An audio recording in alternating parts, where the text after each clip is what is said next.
नमस्कार, Ram Ram. Iran Israel America युद्ध के बाद भारत में जो गैस की किल्लत हो गई, इसको लेकर के जो समाचार फैला और जो भ्रमपन पाया गया, वो क्यों हुआ, उसकी जड़ में जाने पर पता चलता है कि जो 55 लाख सिलेंडर बुकिंग होती है हर दिन, वह बढ़ कर के संख्या ऑनलाइन बुकिंग जो है 75 लाख तक पहुंच गई।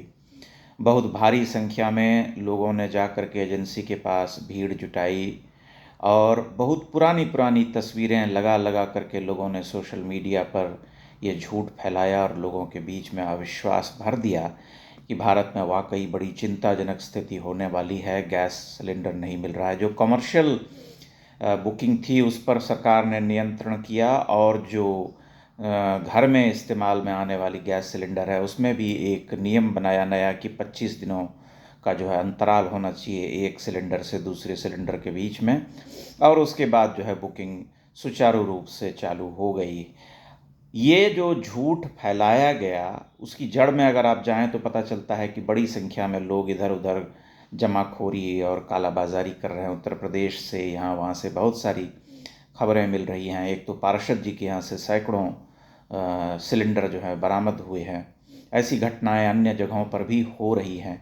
इसलिए ये समझ में आता है कि इस देश में कैसे व्यवहार करते हैं लोग, किस तरह से सरकार को नीचा दिखाने का प्रयास करते हैं। एक धड़ा तो 24 घंटे इसी चक्र में लगा रहता है, जिसे हर सुविधा का जो है भोग करना है, लेकिन मौका मिलते ही वह पीठ में छुरा जो है घोंप देता है। जो दुष्प्रचार किया जा रहा है कि भारत में तेल की समस्या है और गैस की समस्या है, उसकी सच्चाई क्या है कि फ़िलहाल जो है भारत के पास 250 मिलियन बैरल कच्चा तेल है, जो लगभग 4000 करोड़ लीटर के आसपास है। ये 7 से 8 हफ्ते का बफर स्टॉक है। एलपीजी और एलएनजी के भी बढ़िया स्टॉक हैं भारत के पास। एक समाचार मिला है कि सिंगापुर के पास बहुत सारे रूसी ऑयल टैंकर्स जो हैं वो फ्लोट कर रहे हैं, यानी कि वे रास्ता देख रहे हैं कि उन्हें कहाँ जो है या कौन उसका संभावित ख़रीदार हो सकता है। तो भारत एक बहुत बड़ा उम्मीदवार है उसमें कि उन्हें वो ख़रीद सकता है। कई टैंकर जैसे कि ओड्यून, मटारी और इंद्री पहले से सिंगापुर और पूर्व एशिया की ओर पहले जा रहे थे, लेकिन अब जो है वे भारत की ओर मुड़ गए हैं। कम से कम ऐसे 18 जहाज़ हैं जिनके भारत की ओर मुड़ जाने का समाचार है। पिछले दिनों जो हैं कुछ ऑयल टैंकर्स हॉर्मुज़ स्ट्रेट से भारत आए और 10 से करीब 12 टैंकर्स जो हैं अभी इंतज़ार में कर रहे हैं, और 22 भारतीय जहाज़ों को पार कराने की कूटनीतिक जो है पहल की जा रही है। अगर हॉर्मुज़ स्ट्रेट बंद कर दिया गया पूरी तरह से, जहाँ से कि 30 से 35% तेल जो है भारत आता है, तो भारत उस स्थिति में क्या कर पाएगा? उस स्थिति में भारत 2 से ढाई महीने इस हालात को संभाल सकता है। लेकिन भारत के पास हमेशा अन्य विकल्प हैं और उन विकल्पों पर प्रयास जारी हैं, जैसे कि रूस है, अमेरिका है, ब्राज़ील है, नाइजीरिया है, वेनेजुएला है। इन सभी देशों से भारत तेल ख़रीद सकता है। हाँ, इनसे तेल ख़रीद करके यहाँ तक लाने का समय जो है वो निश्चय ही थोड़ा सा लंबा होगा बनिस्बत अगर हम फार ईस्ट, मध्य पूर्व और पश्चिम एशिया को देखें तो, क्योंकि दूरी जो है वहाँ कम है। लेकिन वर्तमान परिस्थिति में जो हम देख पा रहे हैं उससे यही है कि लोग हैं कुछ जो झूठ फैला रहे हैं, पैनिक क्रिएट कर रहे हैं, सरकार के बारे में उल्टे सीधे समाचार फैला रहे हैं, पनपा रहे हैं, और भारत के लोगों में ये जो है एक क्या कहते हैं अविश्वास का भाव भरने का काम कर रहे हैं कि भारत वाकई जो है बहुत बुरी स्थिति में आने वाला है। और एक तरह से ये प्रचार कर दिया गया है, बहुत सारे लोग तो इतने बेशर्म हैं कि कह रहे हैं कि भारत के कारण जो है ये युद्ध शुरू हो गया है, जिसका मतलब बेसिर पैर की बात, जिसका कोई लेना देना नहीं, कहीं से आप कोई कोण नहीं खोज सकें। क्योंकि हम सभी जानते हैं कि ईरान, अमेरिका, इज़राइल जो है लंबे समय से युद्ध की धमकियां एक दूसरे को दे रहे, तो पिछले वर्ष तो लड़ाई हुई भी थी और इनका तो एक बहुत पुराना इतिहास रहा है, ये आज नहीं तो कल होना ही था। वर्तमान जो परिस्थिति है उसमें ये है कि अमेरिका दावे बहुत सारे कर रहा है और निश्चय ही उसने बहुत नुकसान पहुंचाया है ईरान को, लेकिन अब जो है उसकी कोशिशें ये हैं कि किसी तरह से हरमूज स्ट्रेट जो है उसे मुक्त करा लिया जाए ताकि तेल की आवाजाही और सप्लाई जो है वो बाधित न हो। अमेरिका बार बार उसी दिशा में प्रयास कर रहा है और आने वाले समय में जैसा मैं देख पा रहा हूँ कि अगले 8-10 दिन अत्यंत ही महत्वपूर्ण होंगे। उन 8-10 दिनों में इस युद्ध की दशा और दिशा जो है तय हो जाएगी कि क्या होने वाला है। क्या इसमें कोई और खिलाड़ी का प्रवेश हो जाएगा या ये युद्ध ऐसे ही चलता रहेगा, और इसी तरह से चलता रहा तो ईरान जो है भला कब तक इसे संभाल पाएगा, यह एक बहुत बड़ा प्रश्न है।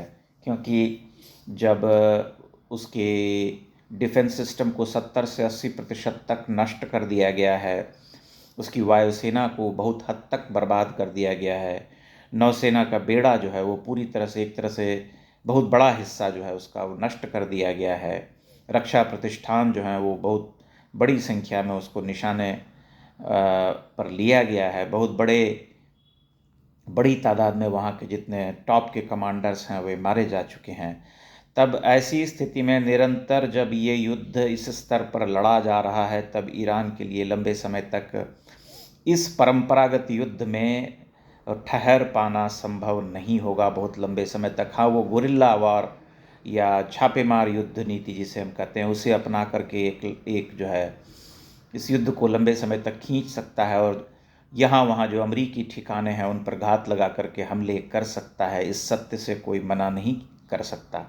लेकिन जो अभी युद्ध लड़ा जा रहा है जिस तरह से, उस युद्ध में लंबे समय तक ईरान के बने रहने की संभावना अब बहुत क्षीण हो गई है।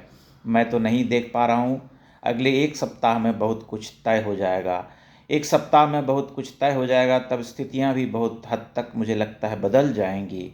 और जो ये हर्मुज स्ट्रेट वाला जो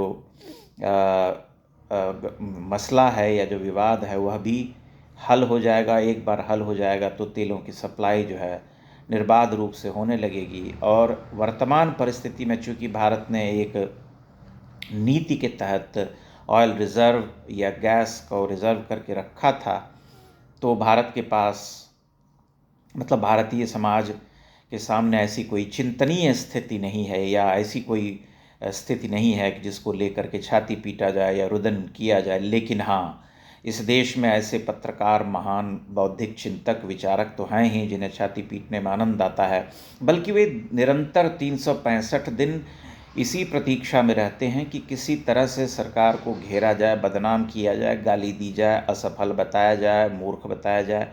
लेकिन वे हो नहीं पाते हैं इस दिशा में, क्योंकि बहुत मेहनत से, बड़ी दूरदृष्टि से इन समीकरणों को साधने का प्रयास किया है सरकार ने पिछले 10-11 वर्षों में। अपने स्वस्थ संबंध बनाए हैं अनेक देशों के साथ। आज युद्ध की स्थिति में जबकि भारत किसी का पक्ष नहीं ले रहा, तब भी ईरान ये कहने को विवश है कि भारत ने हमेशा साथ दिया है, वह उसका मैत्री रहा है, उसके साथ मैत्रीपूर्ण संबंध रहे हैं। तो हमें इस उपलब्धि को स्वीकार करना होगा और भारतीय समाज को थोड़ा धैर्यपूर्वक सोशल मीडिया पर प्रचारित किए जाने वाले झूठ से बचकर रहना होगा, क्योंकि वहाँ केवल झूठ ही परोसा जाता है, सनसनी परोसी जाती है, दिखलाई जाती है, ताकि लोगों के बीच में इस भ्रम को पनपाया जा सके, बढ़ाया जा सके कि वाकई जो है इस देश में बड़ा संकट है। कुछ दिनों पहले तक यही समाचार जो है कुछ इस तरह से फैलाया गया कि लोग पेट्रोल पंप पर लाइन लगा करके खड़े हो गए, टैंकर में भरने लगे, और अब जो है स्थिति ये है कि पेट्रोल पंप पर भीड़ कम हो गई है, क्योंकि अधिकांश लोगों ने अपनी गाड़ियों में टैंक फुल करवा लिए हैं या इधर उधर से। कल मैंने एक पेट्रोल पंप वाले से बात की तो उसने तो कहा, साफ मना कर दिया कि बॉटल में तो तेल अब ले ही नहीं जा सकते।